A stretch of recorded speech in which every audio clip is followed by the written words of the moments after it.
Hello दोस्तों, अगर आप एमए थर्ड सेमेस्टर में हैं, एमए थर्ड सेमेस्टर में वो भी सोशियोलॉजी के, तो उसमें देखिए पहला पेपर है सोशियोलॉजिकल पर्सपेक्टिव, यानी कि समाजशास्त्री परिप्रेक्ष्य के बारे में है। तो उसमें कुछ इस बार सुनने में आ रहा है कि कुछ वन लाइनर क्वेश्चन आएंगे। तो देखिए यूनिट वाइज क्वेश्चन लेकर आया हूँ इसमें मैं, तो आप लोग इसको ध्यान से देखिए। जैसे कि इसमें पहला क्वेश्चन है, तो यूनिट 1 में समाजशास्त्री सिद्धांत विज्ञान की कसौटी पर खरे नहीं उतरते, यह किसने माना है? पारसी कोहन ने। तो देखिए अगर ऐसा क्वेश्चन पूछेगा तो आपको एग्जैक्ट क्वेश्चन आंसर पता रहना चाहिए।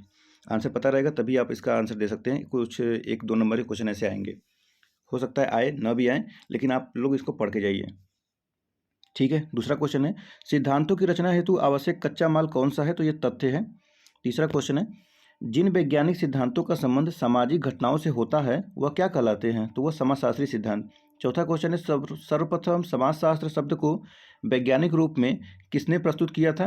तो फ्रांस के प्रसिद्ध आगस्ट काम्टे। और समाजशास्त्र के जनक भी आगस्ट काम्टे माने जाते हैं। आगस्ट काम्टे के अतिरिक्त और किस किस ने समाजशास्त्र के विकास में महत्वपूर्ण भूमिका निर्वाह किया? तो ये हर्बर्ट स्पेंसर हैं, इमाइल दुर्खी में, और मैक्स वेबर है। कई कई इनको दुर्खाइम बोलते हैं, तो आप लोग याद कर लीजिएगा, इमाइल दुर्खी में दुर्खाइम और मैक्स वेबर। सोशियोलॉजी शब्द कितने शब्दों के योग से बना है? तो ये 2 शब्दों के योग से बना है, सोशियस और लोगस। ठीक है। सोशियस मतलब समाज, और लोगस मतलब कि जहाँ लॉ जाए तहाँ से समझ जाइए कि अध्ययन की बात हो रहा है, तो समाज का अध्ययन सोशियोलॉजी। क्वेश्चन नंबर 7 देखिए, सोशियोलॉजी और लोगस किस भाषाओं का है? तो ये है सोशियस लैटिन है और लोगस ग्रीक भाषा में है। देखिए क्वेश्चन बहुत इंपॉर्टेंट है, कभी कभी पूछता ही है। तो सोशियस जान लीजिए लैटिन है और लोगस ग्रीक है। नेक्स्ट है, समाजशास्त्र का शाब्दिक अर्थ क्या है? तो यह है समाज का शास्त्र अथवा विज्ञान। समाजशास्त्र किसका वैज्ञानिक अध्ययन करता है? तो यह करता है मानव समाज का। समाजशास्त्र किसका विज्ञान अथवा अध्ययन है? तो यह समाज का है। तो किसका वैज्ञानिक अध्ययन करता है? तो मानव करता है। और किसका विज्ञान और अध्ययन है? तो यह है समाज का है। नेक्स्ट क्वेश्चन है, समाजशास्त्र की परिभाषाओं को कितने प्रमुख भागों में विभाजित किया जा सकता है? तो ये 4 प्रमुख भागों में विभाजित किया जा सकता है। गिडिंस के शब्दों में समाजशास्त्र समाज का कैसा अध्ययन है? तो यह वैज्ञानिक अध्ययन है। किसके अनुसार समाजशास्त्र मानव जाति के संबंध में उत्पन्न समाज की घटनाओं का अध्ययन करता है? तो ब्लैक मार तथा गिलिन के अनुसार। देखिए नेक्स्ट है क्वेश्चन नंबर 14, किसके अनुसार समाजशास्त्र समाज के अध्ययन के रूप में परिभाषित किया जा सकता है? तो यह है गिन्सबर्ग। क्यूबर के अनुसार समाजशास्त्र को किसके संबंधों के वैज्ञानिक ज्ञान के रूप में परिभाषित किया जा सकता है? तो यह है मानव के संबंधों में। किसके अनुसार समाजशास्त्र अतः संबंधों के स्वरूपों का विज्ञान है? तो यह है जॉर्ज सीमेल के अनुसार। नेक्स्ट है, मैक्स वेबर के अनुसार समाज क्या है? तो यह एक विज्ञान है। पर्सपेक्टिव कैसी भाषा का शब्द है? तो अंग्रेजी का है। पर्सपेक्टिव शब्द किस भाषा से बना है? तो लैटिन भाषा से। देखिए यहाँ पर कैसी भाषा है? तो अंग्रेजी है। किस भाषा से बना है? तो लैटिन भाषा से बना है। किसके अनुसार मूल्य विश्वास अभिवृत्ति एवं अर्थ व्यक्ति को संदर्भ में एवं दृष्टिकोण उपलब्ध कराते हैं? तो यह है थियोडोरसेन के अनुसार। किसके अनुसार हमारी स्थापित आदतों की व्यवस्था ही संदर्भ परिधि के निर्माण में योगदान देती है? तो यह है George L Lundberg. Next question है 22, समाजशास्त्री परिप्रेक्ष्य का संबंध है, इसे कितने भागों में विभाजित किया गया है? तो 2 भागों में। नेक्स्ट है, कौन सा युग विज्ञान का युग है? तो ये आधुनिक युग। साधारण भाषा में विज्ञान का अर्थ किस ज्ञान से है? तो ये क्रमबद्ध ज्ञान से है। 25 नंबर क्वेश्चन है, समाजशास्त्री परिप्रेक्ष्य को परिभाषित कीजिए। समाजशास्त्री परिप्रेक्ष्य को जॉर्ज एल लुंडबर्ग के अनुसार हमारी स्थापित आदतों की व्यवस्था ही संदर्भ परिधि के निर्माण में योगदान देती है। देखिए सबसे छोटा परिभाषा है ये, हमारी स्थापित आदतों की व्यवस्था ही संदर्भ परिधि के निर्माण में योगदान देती है। तो देखिए 25 क्वेश्चन यूनिट 1 से है। अब नेक्स्ट आता है यूनिट 2 से, तो इसको देखिए जितना रिवीजन करेंगे उतना ही आपको फायदा रहेगा। 2 दिन बचा हुआ है। देखिए क्वेश्चन नंबर 26 है, वास्तव में सिद्धांत उपयुक्त तथ्यों के उत्तम भोजन पर ही पनपते हैं, यह किसने कहा था? यह मर्टन ने कहा था। नेक्स्ट है, 9 प्रकारवाद एक विकसित सिद्धांत न होकर एक प्रवृत्ति है, यह विचार किसका है? तो एलेक्जेंडर का। अमेरिकन सोशियोलॉजिकल एसोसिएशन के सिद्धांत के सत्र में 9 प्रकारवाद पर कब विचार हुआ था? तो ये 1984 में हुआ था। नेक्स्ट है, नियो फंक्शनलिज्म पुस्तक किस सन में प्रकाशित हुई? तो 1985 में। सिद्धांतों का अपने स्वयं में समावेश कौन करता है? तो 9 प्रकारवाद करता है। किसकी क्रियाएं हमेशा मूल्यों और मानदंडों के आधार पर होती है? तो मनुष्य की। किसके प्रकारवाद के अनुसार कर्ता की क्रियाएं व्यवस्था निर्धारित करती है? तो पार्सन के अनुसार। पार्सन्स के मत में किसकी क्रिया होती है? तो गतिविधि की। 9 प्रकारवाद किसकी नई परिभाषा देती है? तो यह क्रिया की। आनुभाविकता का मतलब किससे है? तो यह अनुभव से है। एलेक्जेंडर है तो अमेरिकन है। 9 प्रकारवाद की परिभाषा किसने नहीं दी है? तो दुर्खिम ने। संपूर्ण विश्व में मार्क्सवाद के अतिरिक्त और किसका जोर था? तो यह प्रकारवाद। कौन से सिद्धांत वर्तमान में विवादात्मक मुद्दे हैं? तो यह 9 प्रकारवाद और 9 मार्क्सवाद। 9 प्रकारवादी किसे नवीन रूप में देखते हैं? तो पार्सन्स। 9 प्रकारवादी लेखक किसका उल्लेख नहीं करते हैं? तो अन्य प्रकारवादियों का। Next question number 42। American sociological association के अध्यक्ष कौन थे? तो यह है जेफ्रे एलेक्जेंडर, इनको जेफ्री बोलते हैं, जेफ्रे एलेक्जेंडर। अमेरिकन सोशियोलॉजिकल एसोसिएशन की स्थापना कब हुई? तो 1984 में हुई थी। याद रखिए, अगर याद नहीं हो पा रहा है तो इंदिरा गांधी को याद करिए। उसी टाइम उनकी मृत्यु हुई थी ना, उस समय प्रधानमंत्री थी भी वो। तो 1984 याद करिए। American sociological association. Neo functionalism पुस्तक का प्रकाशन कब हुआ? तो 1985 में हुआ था। किस सन में अमेरिकन सोशियोलॉजिकल एसोसिएशन के सिद्धांत के सत्र में 9 प्रकारवाद पर विचार हुआ? तो यह 1984 में।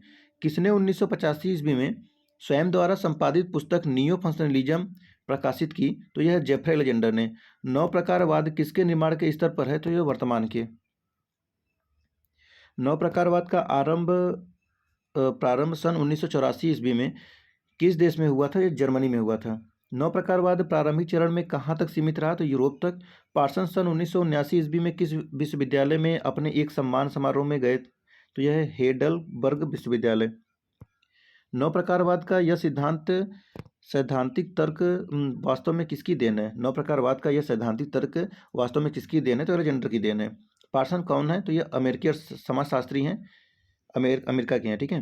पार्सन ने समाज को क्या माना है? तो व्यवस्था माना है। समाज व्यवस्था की मूलभूत इकाई क्या नहीं है? तो भीड़ नहीं है। समाज व्यवस्था की संरचना से संबंधित कितने आदर्श हैं? तो 2 हैं। और संघर्ष परिप्रेक्ष्य किसने प्रस्तुत किया था? तो ये मार्क्स ने किया था। प्रकार को प्रकट प्रकार और अप्रकट प्रकार में किसने विभाजित किया? तो यह R.K. मर्टन ने किया था। मर्टन भी याद रखेंगे तो भी हो जाएगा। जो एक व्यवस्था से अनुकूल या सामंजस्य बनाए रखते हैं वे क्या कहलाते हैं? तो वे प्रकार कहलाते हैं। प्रकार को सामाजिक आवश्यकताओं की पूर्ति के रूप में किसने परिभाषित किया है? तो यह इमाइल दुर्खिम ने।